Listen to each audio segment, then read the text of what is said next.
Well, hello everyone, and welcome to today's webinar, PepsiCo Electrifying 2 Northern California Distribution Centers in partnership with ACT News and the Pacific Gas and Electric Company, or PG&E. My name is Callie Stanek, and I am a program manager at GNA, a TRC company. TRC is the leading national provider of engineering and consulting solutions supporting a clean energy future. And I'll be your host and moderator today as we learn more about PepsiCo's decades-long journey in investing in electric vehicle technologies, their recent selection by Tesla as the pilot operator of the Tesla Semi, and some of the lessons learned along the way from the rollout of the electric vehicles across their supply chain. So on a personal note too, I've done quite a bit of work over the past few years with PepsiCo, starting with the Modesto facility. So always excited to talk through some of these really important projects that PepsiCo and PG&E have committed to. So we have some great content for you today. I'm really looking forward to some good conversation. During the webinar, you'll be hearing from Dan Antonovich, who is the Electrification Program Manager at PepsiCo, as well as Dean Kunesh, who is responsible for electric vehicle onboarding at PG&E. So during this 1-hour webinar, we'll be discussing how PepsiCo has been scaling its electric vehicle projects nationwide. We're definitely going to focus on the Modesto and Manteca facilities in California, and then we can expand beyond. We're going to talk about how PepsiCo is handling its really aggressive sustainability goals through its leading sustainability program, PepsiCo Positive. And we're also going to talk about PG&E's EV fleet program, which can save fleets money on their electrification projects, and that'll be from Dean. But we'll go ahead and start out with Dan. Dan, you are up first. Take it away. Awesome. Thanks, Callie. Appreciate it. And pleasure to be here with everyone. I'm excited to walk through with you guys a little bit about our sustainability agenda and how our fleet plays such a crucial role to that when it comes to GHG emissions. And then specifically highlighting 2 of our projects over the past year that we've been able to deploy different types of EVs and infrastructure and some of the lessons that we learned along the way. So next slide. So we as a company embody sustainability from the end-to-end portions of our supply chain: agriculture, packaging, water, and of course specifically emissions, which is what the theme of today is. And we have 2 very aggressive goals, and it is really a race to these 2 years. One is 2030, where we have a commitment to reduce our direct emissions by 75%. And then by 2040 to actually achieve a net zero emissions goal. Very ambitious across the board, but we're excited and working diligently to tackle these opportunities. On the next slide, we can talk a little bit about what our fleet has been doing over the last few years. You'll see the numbers in just a second, operate a wide variety of vehicles that deliver products between our facilities, but then also, of course, to market to our consumers. And throughout the last decade, we've embarked on different initiatives around fuel efficiency, electric vehicle experimentation within the early 2010s, 2013, CNG, RNG, and of course today, where we are trying to aggressively scale up our electric vehicle deployments across the US, not just in California, even though today we're talking about California. And to get to 2030, which is our immediate target, the electrification scope of our fleet is going to be pretty critical to that. And it's definitely there's a heavy investment and drive to convert as much of our fleet as possible to electric where we can. Next slide. So we operate, as I mentioned, one of the largest fleets, private-owned fleets in North America and in the U.S. And it provides us a lot of opportunity because it is a very mixed fleet across light duty trucks, box trucks, class 6 vehicles, medium duty, and then up to class 8 heavy duty semi trucks, yard tractors, vehicles that are today perhaps not as prevalent in the electrification space, but I think we're getting there. More importantly, our journey has begun, and you can see in the green numbers and figures how much of these different buckets we've been able to transform up to date, specifically in the light duty and medium duty space. But we'll talk about, of course, our Modesto plant, where we are aggressively tackling all these different asset types and some of the challenges that we faced and opportunities that we find there. Next slide. So fleet electrification, as I'm sure most folks know, is definitely not an easy endeavor. And our business is, again, pretty unique in the way that it's split up. PepsiCo is overarching across Frito-Lay snacks, which of course is, hauling potato chips and snacks products, corn chips, and then mainly on, let's call it more of a light duty and medium duty fleet to market. Whereas our Pepsi beverages side of the business is predominantly heavy duty trucking and obviously carrying product that weighs more and then, of course, goes both short and long distances. To convert this fleet, we really start at what I'll call the top of this pyramid or this circle, strategy and planning, which I think it goes without saying how long and how important that is to this whole journey. We've been diligent to understand all of our vehicles from coast to coast. What are, the low-hanging fruit to go and tackle today? And then what are things that we have to pursue separately with either alternative fuels or simply pivot a bit until technology, improves with time. Engaging with our stakeholders and then really mapping that out is a critical part to our journey.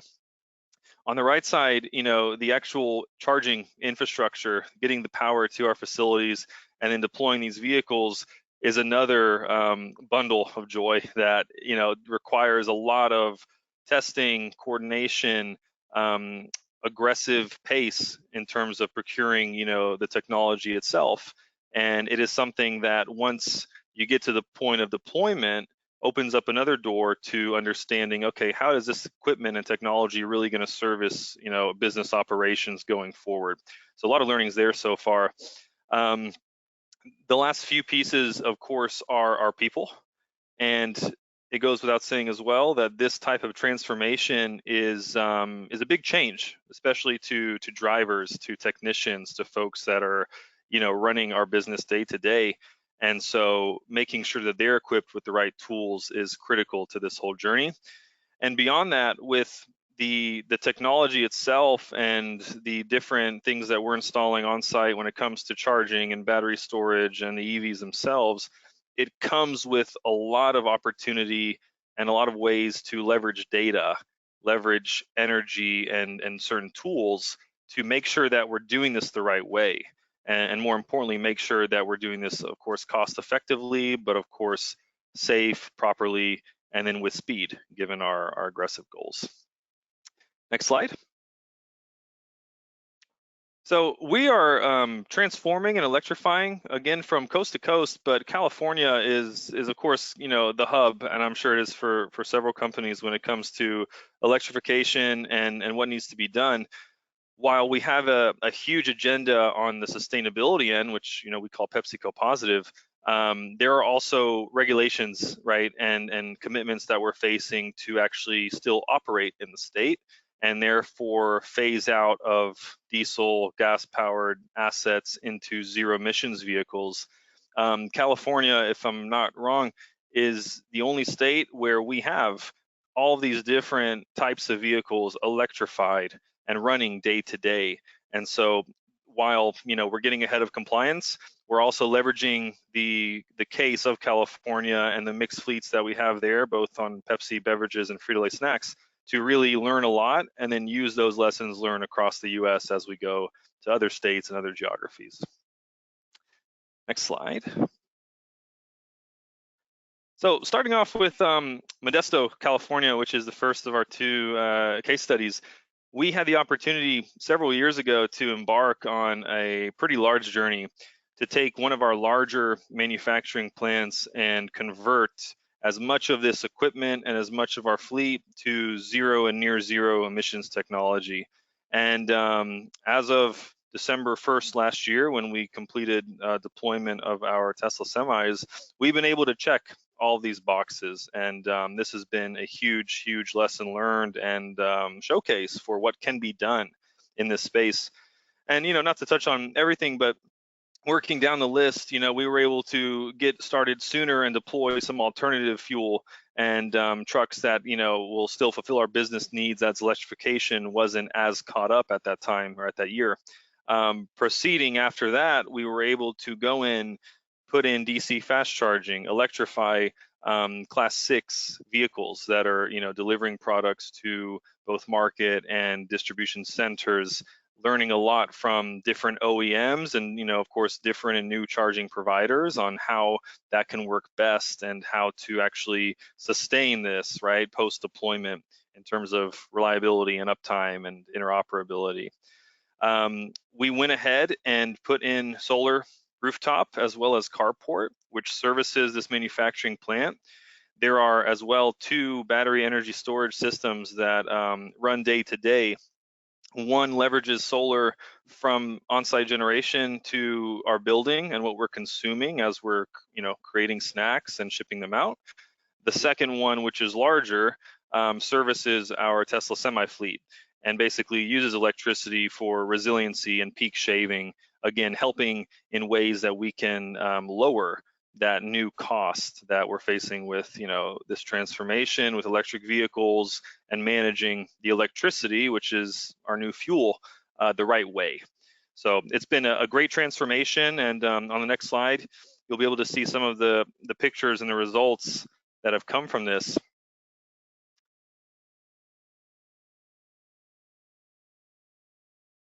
Next slide. There we go. So across the board, this journey has been fantastic, and I think the numbers speak for themselves. We've been able to achieve 91% GHG emission savings from the fleet and the work that we've done in the fleet. And then across the entire site, inclusive of the solar as well as the fleet, we've been able to save 53% of total GHG emissions. And this type of large scale transformation is something that it has not been easy and is something that we've learned a lot from. But you can see across the board our different vehicles, our CNG, our electric yard tractors and class 6 trucks, our Tesla semi, one of which is at the dock loading, getting ready to go on route, our DC fast chargers, off-site fueling station, and of course our solar and battery energy storage. So all across the board, we again, like I mentioned, just to reiterate, we are still learning. And with such a undertaking, it's important to reflect back in a way and look at how did things unfold? What can we take that we maybe would have done differently, and then reapply that going forward. This was our first project of this scale and of its kind. And now, as we're electrifying sites all across the US in the dozens and dozens of factor, and then looking at the applicability of alternative fuels, we definitely reference Modesto and are grateful to of course the team and the success that we've had there. Next slide. So some of the cool stuff that I'm sure folks are eager to hear about. We are fortunate and super excited to have been the launch partner of Tesla for the first and world's only Tesla semi trucks, right, over-the-road trucks that are operating with our fleet every single day. And to clarify, I think we see this question a lot. We on December 1st, which was just about a year ago actually, took possession of 36 electric Tesla semis. Out of those 36, we have 15 that are operating out of Modesto, California, that are hauling chips and snack products to market or to our different distribution centers throughout Northern California.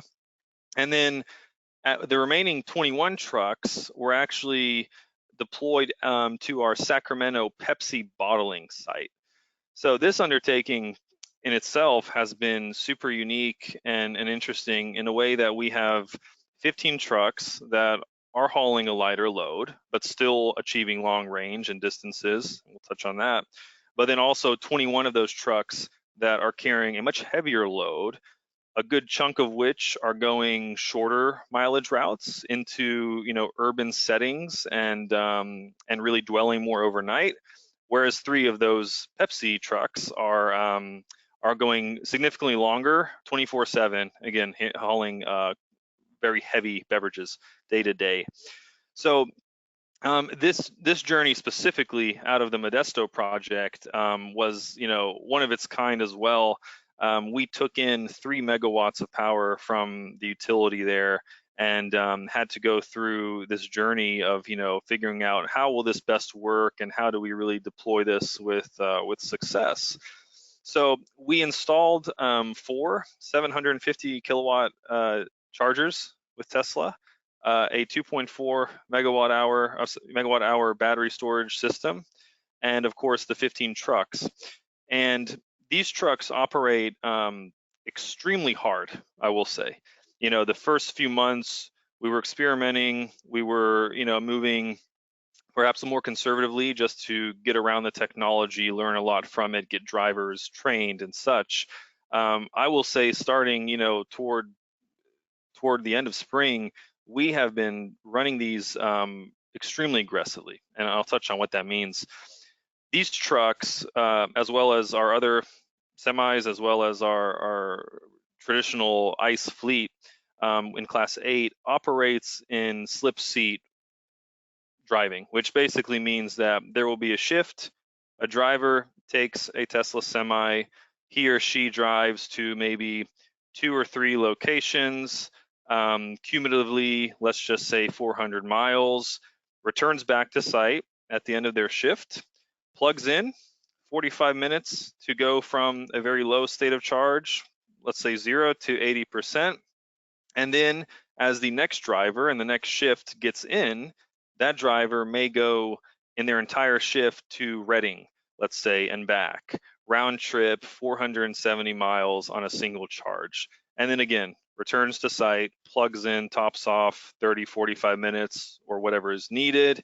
And the next morning they continue and continue. So it is a 24/7, operation. And we have been very pleased, with feedback from our drivers, as well as the efficiencies that we've seen.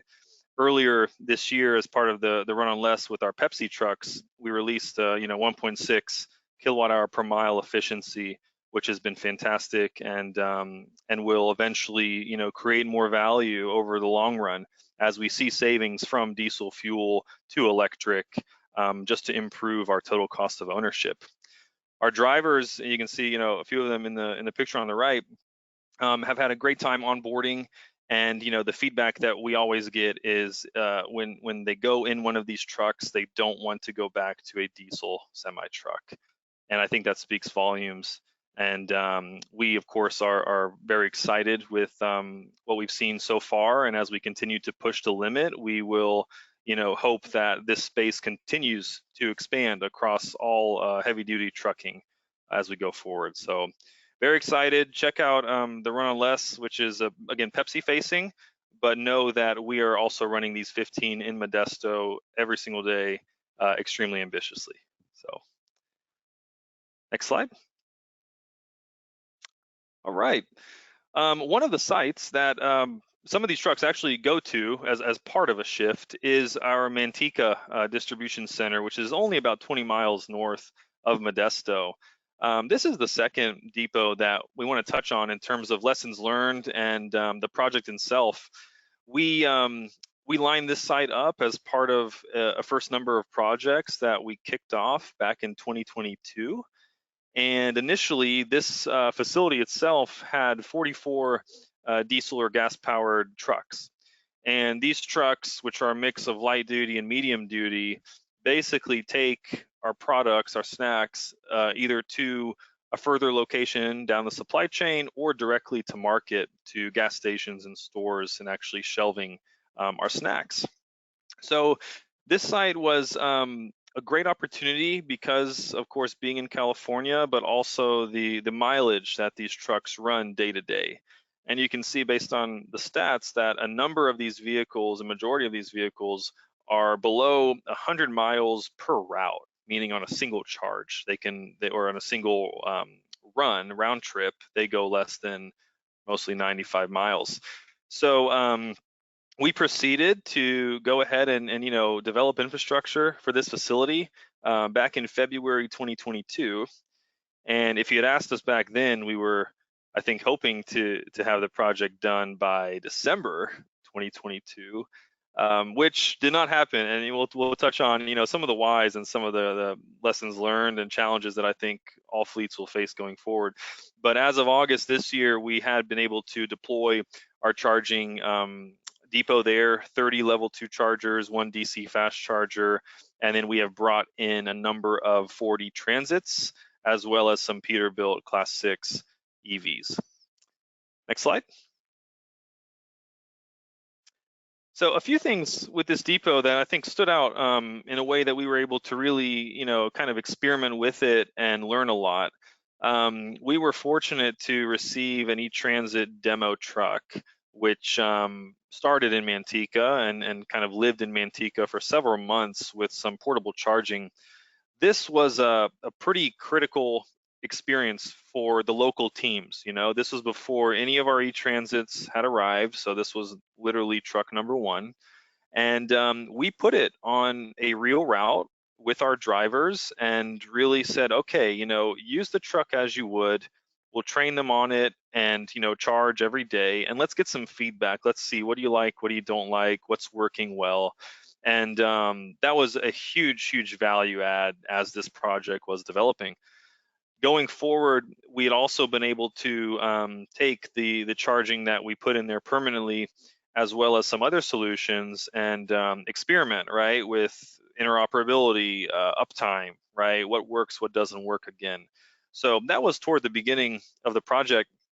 Again, toward the end of 2022, like I'm sure many folks face, we were hit with some delays, specifically on some of our electrical distribution equipment.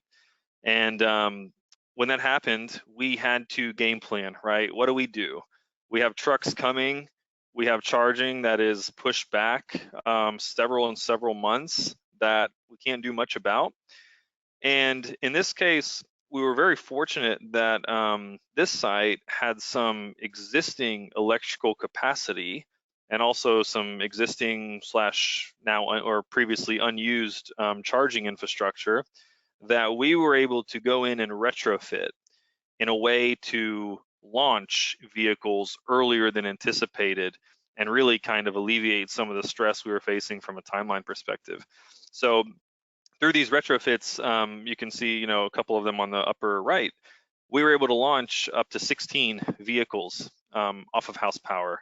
And that was a great way for this site and this team to get started really and get some more exposure to these trucks, put them on routes that were, not small routes, but not extremely high mileage routes. And from there, of course, as we finished up, we were able to get the remainder of our trucks in. So as of today, this site, still is kind of a property that we're able to experiment a lot with in terms of charging technologies. And what we do and what we're doing today even is we have chargers that perhaps we're interested in. We want to do testing. We have one OEM that, maybe hasn't done full validation with a charging solution that we're interested in. Because of the power and excess capacity we have, we're able to go through some of that and really, I think, help us in the long run as we figure out what works and what doesn't work. And one of the reasons that this site sticks out, in our mind is that it is a mixed fleet, right? There are smaller 40 Transit EVs, Class 2B, that are running out of this site. There are also several Class 6 electric Peterbilts. And what I'm sure a lot of fleets face and what we faced is getting over the hurdles with different OEMs. They're, of course, embracing, this conversion to EV. They're still learning.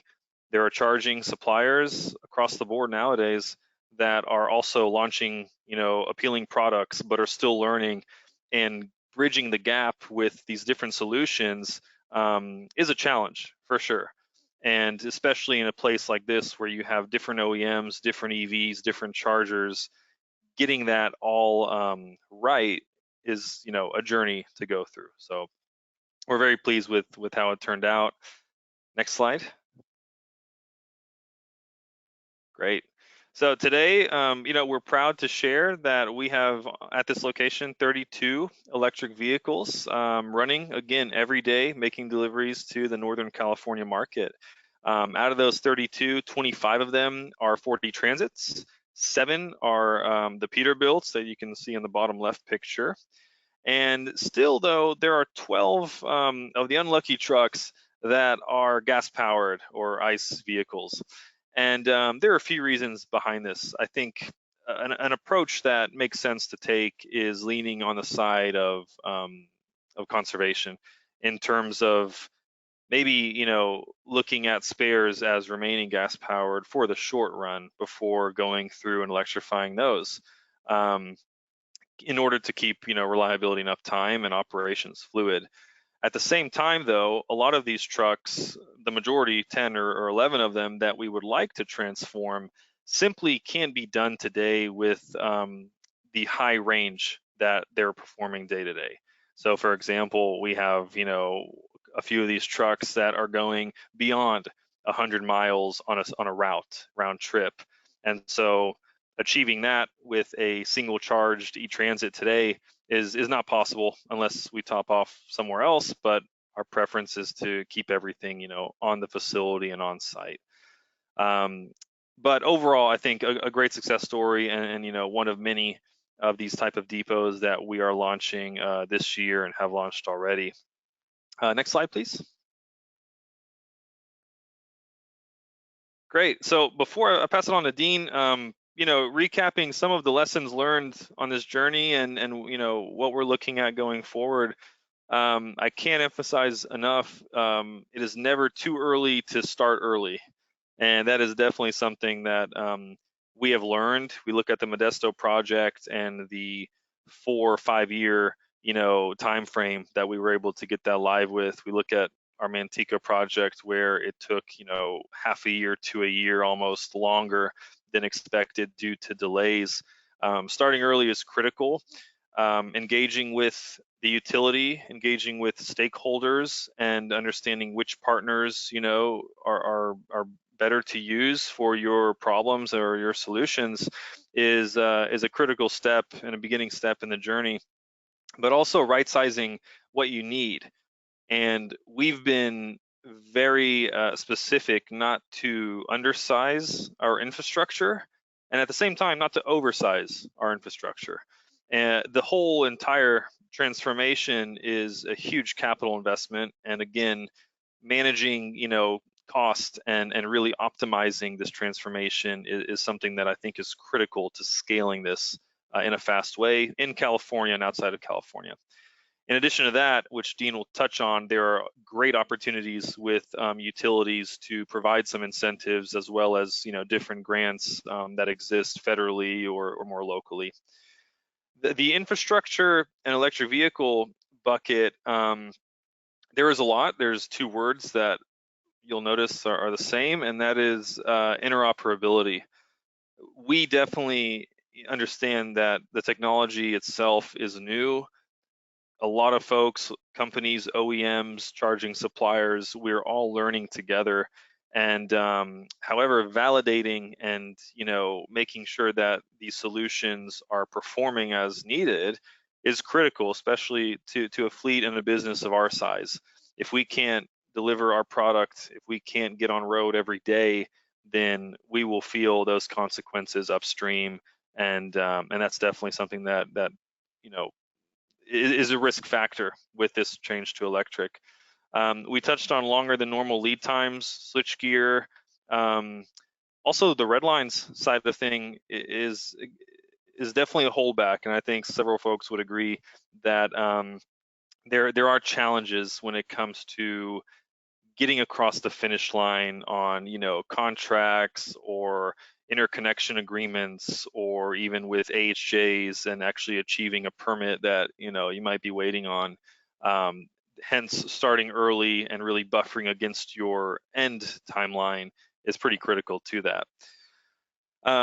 A few other things, California is great because weather is pretty fantastic here, and it's definitely a different geography than is a Minnesota or up in Canada.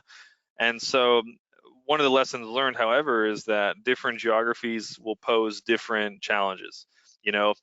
Mountainous regions are fantastic for EVs due to regenerative braking. We see that with our Tesla semis. We run every week several trucks from California to Nevada, and we take advantage of the hills and the mountains to really gain back a good number of our state of charge. And so in the opposite extreme, though, there are cold, below 10-degree Fahrenheit conditions that may be more risky, and that we are certainly deploying in, but taking it slow and making sure we learn the proper way. And the last thing I'll leave with is really, we talked on the data and charging management. This new fuel, electric, is extremely more intelligent, and there is a lot of ways to take advantage of the data, the monitoring, and the visibility that fleets will have to their depots to lower cost, right? Cost is obviously a big factor in this, and any ways that you can avoid demand charges and leverage the softwares that charging providers are issuing is definitely a huge plus. And finally, I'll leave it with our people. We've had I think a great experience with getting folks on board, and we have mechanics and drivers that have been around for 25 years that are absolutely excited for this and looking forward to what's to come. And a lot of it is just keeping those folks close, bringing them along this journey, and then that will ensure, I think, a success from taking this as a initial deployment to a long-term solution and what becomes the future, really. So those are a few lessons learned. I will pass it on to Dean.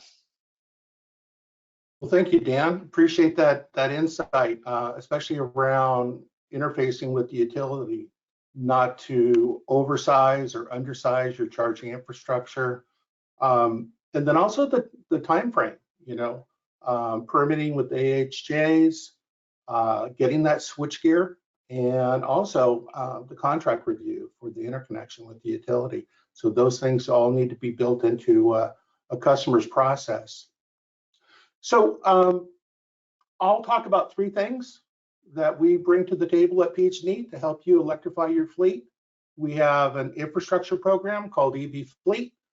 We have a brand new electric rate that does away with demand charges. No demand charges. That's a dirty word, right? And we actually have a very popular tool to help you model your fleet in advance, right? So you can plug in your vehicle type and how you're going to be charging them, and it will do the calculations for you. So let's talk about some good news first. For the EV Fleet program, this has recently been given a 2-year extension. So the program was supposed to run for 5 years. It's going to run till 2026. So we will continue taking applications June, July 2026. So if you want to set your clock on that, okay? Next. When it comes to vehicle types for this fleet program, we serve medium, heavy-duty on-road vehicles and off-road vehicles. So the definition we use for medium duty is the old definition of above 6,000 pounds gross vehicle weight rating. That converts over to all the popular pickups that are out now. The Tesla Cybertruck was just announced, right? That's available for customers. They're receiving them. Rivian pickups that are out there, F-150, E-Transit vans. Dodge is coming out with their electric pickup trucks. All those qualify. And then we go all the way up to transit buses, school buses, and Class 8 trucks. In addition, our program also supports off-road vehicles. And we've been very creative in that definition of off-road vehicles. So We have locomotives. We have farmers getting tractors. Yes, electric tractors on the farm. We have construction equipment in our program, electric construction equipment, and even ships in our program. Believe it or not, yes, there are electric ships out there, and they are participating in the EV fleet program. We just cannot do any light duty passenger cars. Toyota Prius, Chevy Bolt, too small, not for this program. And we can't do anything like a golf cart or a little 4Runner, okay, for the farm. Next. When it comes to infrastructure, we like to remind our customers, what will PG&E deliver for you? So for things that are called to the meter, the things that PG&E owns, we're going to provide those for you. The transformers, the wires connecting up to your switch gear. For the customer side, it's the switch gear, it's the conduits, the wires, the trenching, and installing those chargers. That's going to be the customer's responsibility. I use the analogy of thinking about the electrical panel on the side of your home. If you are a PG&E customer, PG&E did not put that panel on the side of your home builder did. Same thing with the wires and plugs in the wall. So those will be the customer's responsibility. Next. Now here's the good news that goes with that. So connecting you to the grid with the EV fleet program is free. We will get you connected to the grid at zero cost to you. For the behind the meter infrastructure, we pay you an incentive based on your 5-year vehicle deployment plan. So depending on Class 8 trucks or off-road equipment or Class 2, Class 7 vehicles, we have this little handy dandy matrix on the right-hand side here that says how much we will pay you as an incentive. So you're going to put in your infrastructure first, and then we're going to cut you a check. In addition, we have some very attractive charger rebates, and that's in the orange table on the upper right. So schools and transit agencies, they are considered special in this program here. They automatically qualify for charger rebates, provided they pick out a charger on our approved product list. So we actually team up with Southern California Edison, the utility down south. We use their charger list for the EV fleet program. Keeps things pretty simple for our national fleets like PepsiCo. If you're in a disadvantaged community and a commercial customer that's not Fortune 1000, you can also qualify for charger rebates too, okay? But you still have to pick out a charger on our approved product list. Next. Now, with this good news, there's a few strings attached, but they're not too bad, all right? To participate in the EV fleet program, you have to commit to 2 or more vehicles over 5 years. That's pretty easy. Most people can do that, okay? In addition, for the first 5 years, we collect data, so our program can be evaluated. That's what happened when we asked for the 2-year extension. Our regulator looked at the data and determined, yes, you're doing a good job, PG&E. Go ahead, keep going. You've got another 2 years. In addition, our program operates under its own contract. It's a 10-year agreement that you're going to operate these vehicles and operate these chargers for 10 years. If you need to change out the vehicles or the chargers, that's not a problem. We anticipate that. Just change them out like for like. Pretty simple. Next. Now, here's a slide to help you get ready for the program. Essentially, to apply to our program, we need 3 things from you. What's your 5-year vehicle deployment plan? Same thing for the chargers. We need the data sheet for the chargers so we can do our load calculations. And 3 is a map. A map is simply a Google Earth snapshot. Draw a circle on it where you want to put the chargers. We will take it from there. Okay, you don't need to provide us a single line drawing or site layout. If you have it, we will take it and we will adopt it into our own plan. But if you're a little tiny school and you don't have those type of resources, we'll do it for you, okay? We will come up with a layout for your chargers, okay? Next.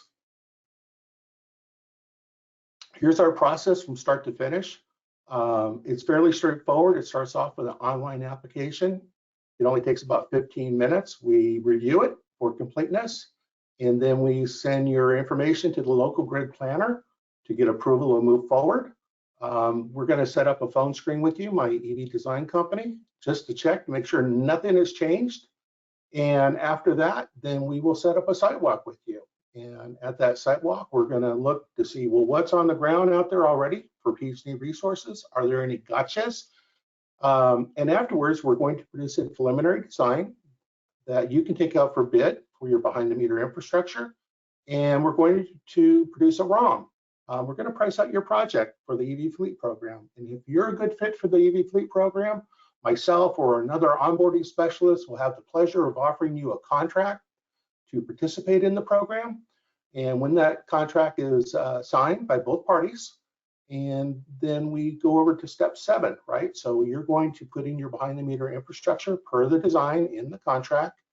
And when everything's in place per the design, then we're going to follow in behind you with the big blue PG&E trucks, get you connected to the grid, energize your project. You send us your paid invoices, and we cut you a check. And then we're done. It's that simple. Next.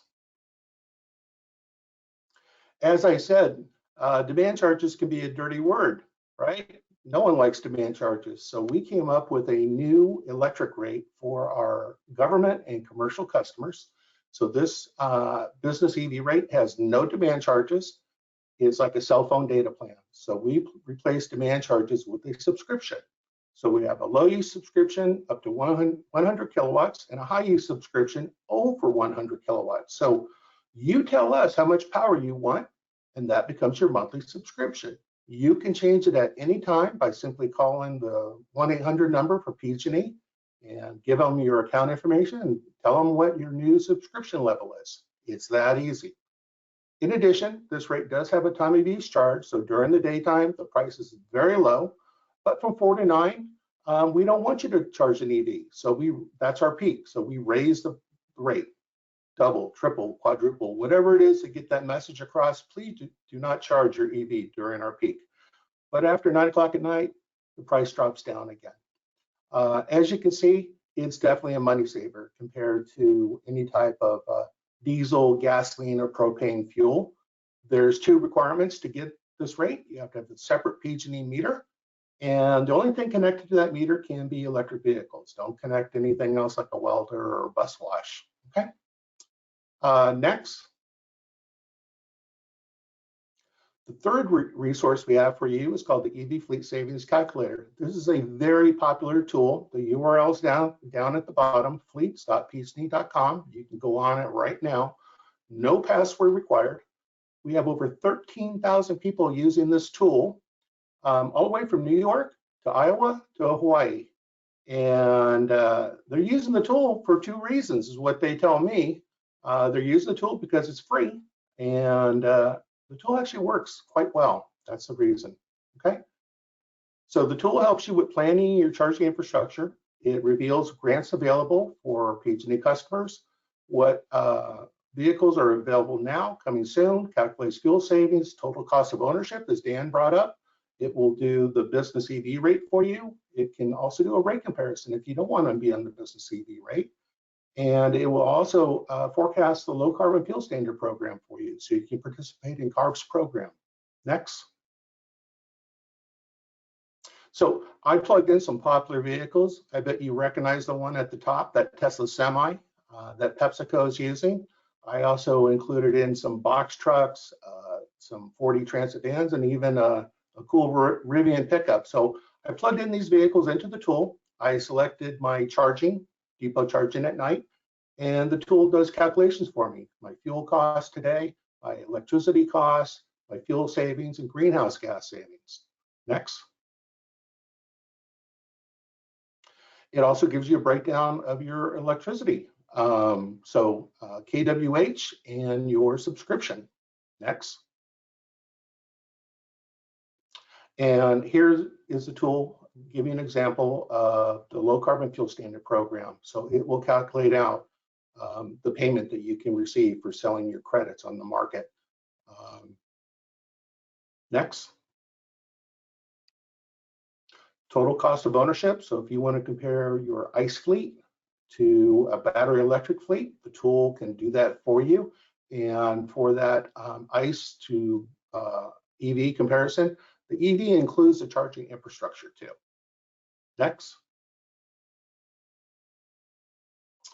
And here's our module that we added last year for comparing our business EV rate compared to our standard commercial electric rates. So customers, we like to provide our customers with choice so they can elect, do I want to stay with just 1 meter for my building and EV charging, or do I want to have 2 meters, one for EV charging and one for the building itself. Next. Here's some handy resources for you. The presentation will be sent out, and I put some links on here so you can explore your own site. And that's it for me, Kelly. Back to you.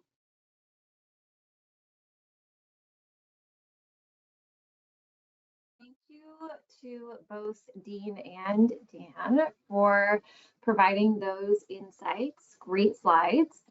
We're now going to shift over to our Q&A session for the last 15 or so minutes of the call.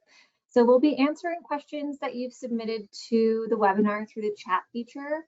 Please continue to submit them. Don't stop. We'll get through as many as we can. And just one other reminder, I wanted to say that, again, the slides from today's webinar will be available and sent to all webinar registrants. So hopefully that quells that question. All right, so we will dive in now. The first question here I have is for Dan. So Dan, you talk about Manteca, you talked about Modesto, and PepsiCo, like you mentioned, has over 80,000 transportation assets that are potentially up for electrification. Given your experience on projects so far, what does PepsiCo see as the biggest challenge to scaling to battery electric trucks across all of your sites, not just kind of, one or two, but talking about the broader nationwide strategy? Yeah, that's a great question. There's a lot. I mean, there's a lot of opportunities and challenges, I think, across the board. Specifically for us, since we are so widespread, we operate in, I think, almost every state in a large fashion. Moving so fast, is a challenge. We don't have the opportunity really to sit back and wait. We have to move today, and I think we're showing that, with the projects that are going live today. Some of the things we talked about, like just the bureaucratic side of things in terms of, red lines and interconnections perhaps, and getting the final step to going live. Like we're ready to take in EVs, but sometimes we get a lot of hit back with delays and just lengthy processes that can really hold us back a bit. The other challenge I think is worth calling out is really range on a lot of these vehicles today. Range I think will improve, right? It's a matter of when, not if. But in several geographies where we're running, longer routes, round trip, it's a lot harder to justify transforming that today. And that's something where we have to pause in those locations, wait until the battery technology advances and, we have longer range EVs. And then eventually, we can target those areas as well. So number of opportunities with, spread across the US that we're facing. Yeah, it sounds like streamlining is going to be a big theme going forward, streamlining some of those permitting and regulatory processes. Okay, we have a couple questions here for Dean about the PG&E programs. So first off, Dean, can the rebates through PG&E that you talked about be stacked with other funding incentives such as HVIP or other state or local funding? Yeah, good question. So the answer is yes. When we came out with the EV fleet program many years ago, over 5 years ago, we let everyone know that our program is coming out, and we reached out to them to partner with us. Federal, state, Carl Moyer, local air districts, Energize, they will all work with us. So we become the base program, and any other funding that you get for infrastructure gets stacked on top of the PG&E program. So customers really enjoy that flexibility that we bring to the table. Outstanding. Great. Okay. And then we'll bounce back to Dan here. Dan, can you speak at all to what you expect to be the break-even time between an electric and a diesel truck? Oh, the break-even time. So I'm assuming like cost parity, right? Yeah. That's tough. I mean, I think the asset itself, me personally, I think we have several years to go. The type of truck depends. I think, with light duty EVs, it's going to be a lot sooner than heavy duty EVs. It'll take time as we deploy and learn more. I think, but I wouldn't necessarily limit it to just the purchase cost, right, of those two assets. I think when you compare today, even in California, right, cost of diesel and gas versus cost of electricity, today even there are savings that you can find that will justify more of that transformation. And I don't think, at least the cost of diesel or gas is going to go down exponentially anytime soon. So that's going to be a big factor of it. But I think as a whole, we're probably facing several more years until those two even out. Gotcha. And sticking on the topic of the trucks themselves, we're getting several questions in about the payload capacity and just how do you handle the heavy loads, especially on the Pepsi beverage side, with some of the new ZEVs and their potential reduced capacity with their battery packs. Can you speak to anything you faced? Yeah, weight is probably the top 2 or 3 biggest factors of this, especially with heavy duty.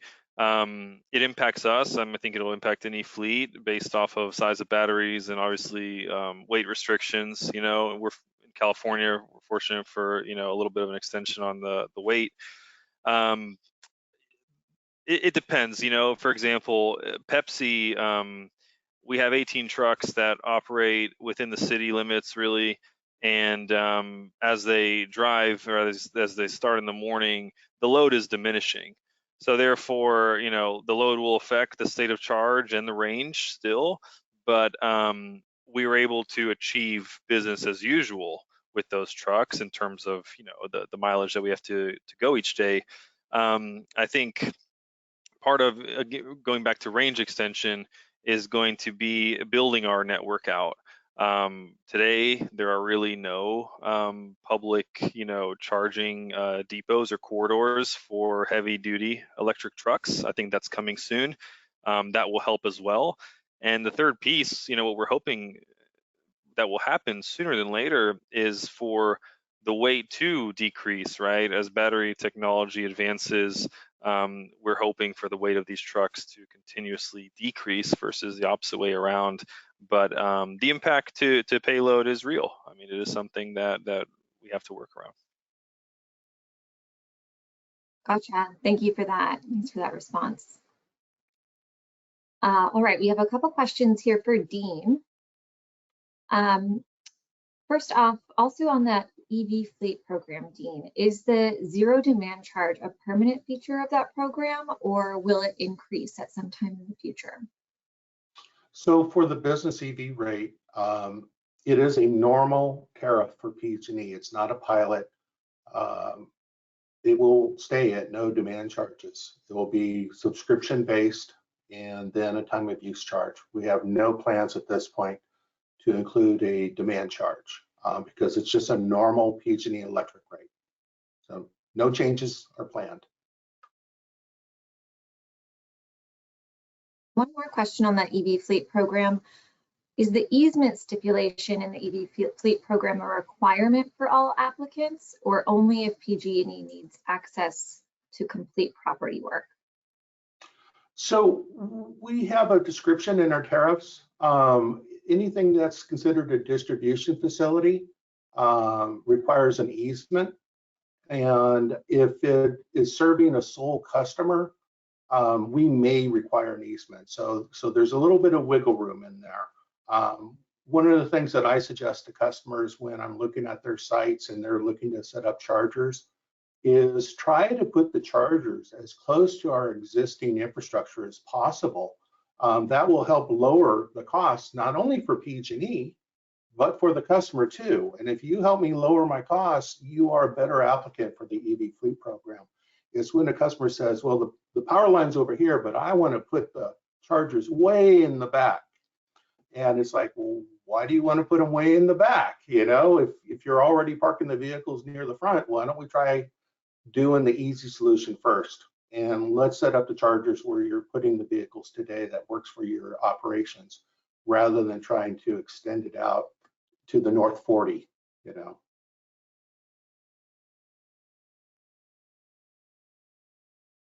Okay, bouncing it back to Dan.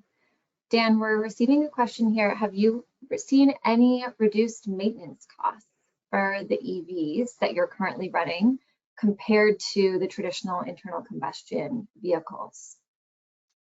Yeah, you know, we've seen some good first results and some data, you know, out of actually one of our non-California depots. In this location, we only have been launched for the past probably 4 months or so. Time will show a lot more of the maintenance benefit, but we're really happy because we've reported 0 mechanical failures, 0 reliability incidents, and these are with E-Transits, so you know, popular EV, and at the same time, 0 charging issues, 100% uptime. So I think as we see more of that, as we replicate, I fully expect our maintenance costs to decrease. You look at as well our Class 8 trucks, and you have the power of the regen, right? But then you also have the minimized impact to brakes. One pedal driving on light duty, medium duty, heavy duty EVs will surely also improve, you know, those costs and the need for critical components, replacements, things like that. So we've seen some good signs, and I think there's definitely more to come. Outstanding. All right, and can you speak a little bit also, Dan, to what systems PepsiCo has put in place and plans to continue to put in place to ensure some of that resiliency and that uptime that you're talking about, and maintaining that 100% uptime? Those could be like, you know, microgrid, generator, battery storage. I know you have some battery storage at the Modesto facility, for example. Definitely. We're big fans of software. We use software on both the vehicle end and telematics, plus the solutions that come with our charging technology to manage our depot well. So alerting capabilities, you know, visibility into status, things like that are a huge help to keep things up and make sure that, you know, when things do fail, not if, but when things do fail, how do we best respond to that in a timely manner to least impact our business?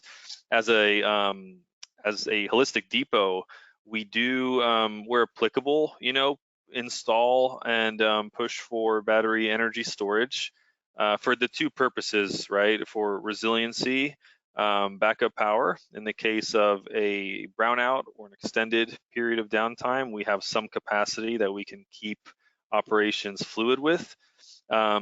And then at the same time for peak shaving, right, and offsetting some of these large energy demands, especially with heavy duty EVs.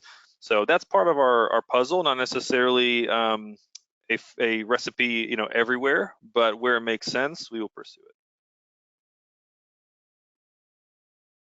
Thank you. And I know that we are just a couple minutes over here. I'm going to try to squeeze in just a couple more kind of wrap up questions to our 2 presenters. But again, if people need to hop, we will be recording and providing the recording to folks. For a question kind of to wrap up for Dean. So can you reiterate, Dean, just kind of the best way, what is the best way for fleets to approach PG&E to help with their fleet transition? Is it to provide those first 3 pieces of information that you shared in your slide, or just reiterate for the audience how they can work with their utility to get rolling? Yeah, for participation in the fleet program, it's really about understanding, you know, what your plans are for your fleet. transitioning from ICE over to battery electric, your 5-year plan, same thing for the chargers. I almost think that this question is, they want to ask us how they can help us electrify our own fleet. And we have quite a few vendors that come to us saying, hey, we want to help PH&E convert your fleet over to electric. We want to help you with the infrastructure and the vehicles. And for that question, I would say, take a look at RFIs and RFPs that we put out there for bid, for people to solicit us and help us out. So that's how you become a PH&E vendor and can help us with electrifying our own fleet, is look for our RFIs and RFPs that we issue. Great. Okay, and then one last kind of wrap-up question here for Dan. Dan, if you had an easy button, what's the one thing that you would fix in this whole system This to kind of whole accelerate? system. Oh, yeah, man. to accelerate the deployment. To accelerate, I think to successfully accelerate, how about that? I do really believe that a more streamlined process to get through red lines and limit lead times will drastically help us. Like I said, we are motivated, and we have the support of our organization to go down this path. So I think my easy button, again, is, it might sound unrealistic, but would be, hey, here's what we're doing. We're going forward with it. It's Electric Depot, whatnot. And the fastest, most straightforward way with, some of our external partners and third parties will help drastically get more of these vehicles on the road successfully. So that's my easy button. Awesome. Again, thank you so much to our presenters and our audience for joining us today. And please enjoy the rest of your week. Thanks all. Take care.